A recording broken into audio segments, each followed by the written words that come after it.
Сега се цијалици и компјутери, се шета по темни ходници, но ваквите мерки тешко ќе ги решат маките на училиштата кои калапат високи сметки за струја.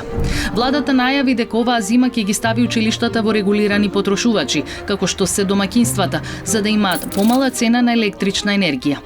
Но универзитетскиот професор по енергетика Андон Чаушевски вели дека кризата не е од денес за утре и дека мора да се направат долгорочни решенија за училишните згради да не бидат постојани лами на државниот буџет.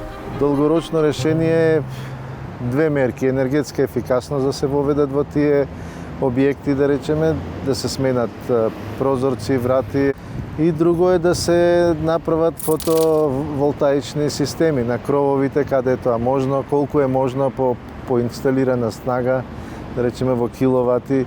Сепак се тие училишта кај што не е потребна некоја голема моќност. Меѓутоа работата е што кога фотоволтаичните панели највеќе произведуваат, да речеме јуни, јули и август, тие се не работат, нели на одмор сепа, би се нашало тука некаков компромис, значи таа енергија би ја пласирале во мрежа, а за возврат би добиле, да речеме, можда електрична енергија. Тоа некако би се компензирало, нели, со ЕВН или со овие дистрибутери што се на електрична енергија. Колку би можел ваквиот план да успее? Неколкудневното истражување не донесе во Скопска автокоманда, во гимназијата Панча Арсовски. Училиштето има фотоволтаична централа од пред година и половина. Пред поставување на фотоволтаичната централа, моќноста која што беше потрошувана на годишно ниво во нашето училиште беше околу 75.000 киловати на годишно ниво, со поставување на фотонапонските панели. Ангажирана моќност потрошена за една година се движи околу 50.000 киловати. Августовската сметка е околу 45.000 денари, што е сосема подносливо со дотациите кои што ги добиваме на годишно ниво да ги покриеме сметките за потрошена електрична енергија.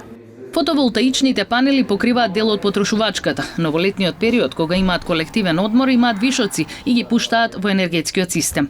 Ниту струјата, ниту топлината во ова училиште не се губат, оти за неколку години го направиле енергетски ефикасно.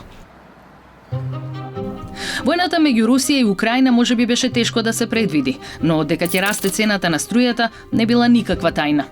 Во стратегијата за развој на енергетика во Македонија јасно е прикажано дека се очекува цената на струјата заради повеќе фактори да има нагорен тренд. Една од причините е предвиденото зелено сценарио. Официјалниот документ е изготвен во октомври 2019 година и е јавно достапен, но од тогаш ниту општините, ниту институциите не сметале дека треба да се вознемират и да преземат посериозни мерки. Според податоците на Министерството за образование и наука, во земјава во 1100 училишни објекти се сместени 364 основни и 108 средни општински училишта. На повеќе од половина од нив им е потребно реновирање за светлината и топлината да не се испуштаат во празно.